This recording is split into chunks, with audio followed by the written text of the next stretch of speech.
is the week of November 19th, and some of the things that happened this week. When we speak to Blunders, I think one of the newest blunders that will hit the department is the fact that they've been collecting records from hundreds and maybe thousands of recyclers, and they've never returned these records. I don't think they know how to catalog them, how to keep track of them. I think they've got a lot of work ahead of them just to return those records. And they should be returned. They shouldn't have been taken. They were taken because the auditors are not auditors. And they're going to go in and do a fine-tooth examination. And it's not an audit. And I've said this before. So I think we've got a problem with records. Another thing that happened this week is that CalRecycle adopted emergency regulations for processing payments.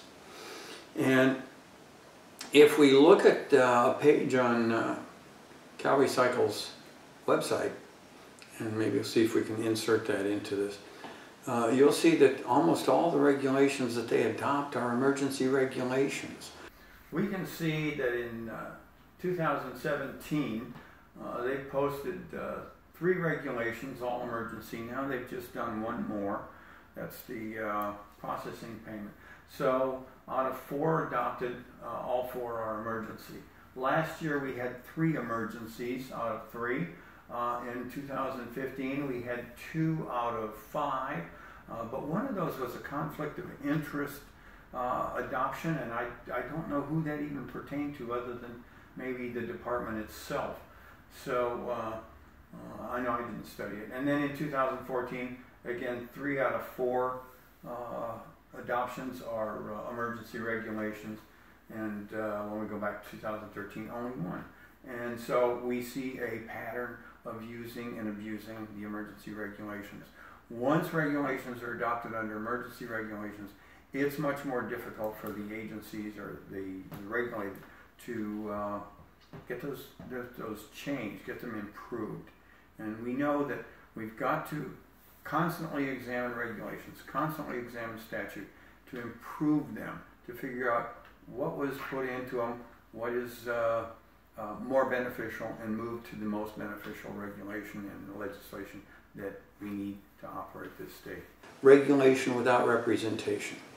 When you get to comment on regulations, you get to speak to problems that may have been created in the preparation of these concepts of regulating.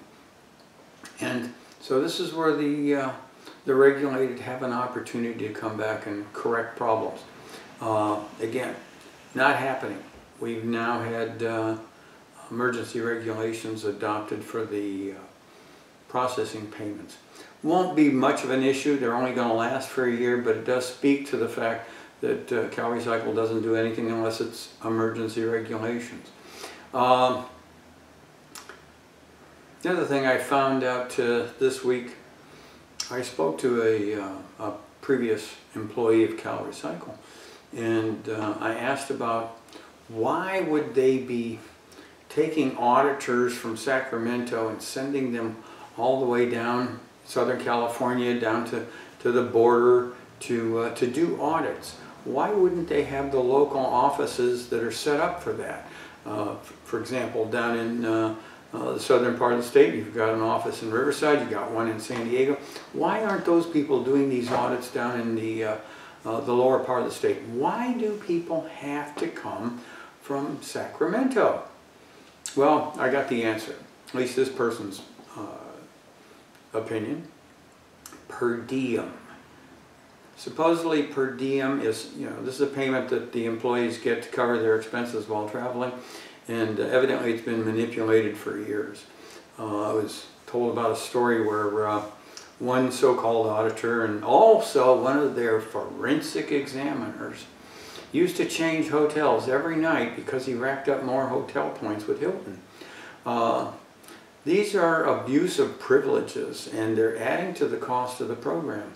So this is something that somebody ought to get on top of. If they were audited, I'm sure the auditor would bring this out. It also appears that from people I'm talking to that are working on certifications that the fake forensics is still in alive and well in the program, and everything is being run through fake forensics. It's delaying applications for certification, renewals, all these things, and it's completely unnecessary, and it's being done by unqualified people. So these are things that need to be pointed out. In case of the forensics, I wrote a letter to the director and assistant director, and I explained why the forensics shouldn't be used. I explained how one judge, administrative law judge, had seen through the problems with the fake forensics, and also an attorney within the department. I've never had a response to that. I guess they can't excuse themselves, but these are things that they should have learned from past experience that they seem not to learn, and that they continue. And I'm sure 50 lobbyists will be in there battling it out to get their will, their position for their clients into the program, and probably not to the best performance of the program. This program is to serve the public. That's who should be served, and it should be done to the best possible manner. And that's why we're pointing these things out. And I thank you.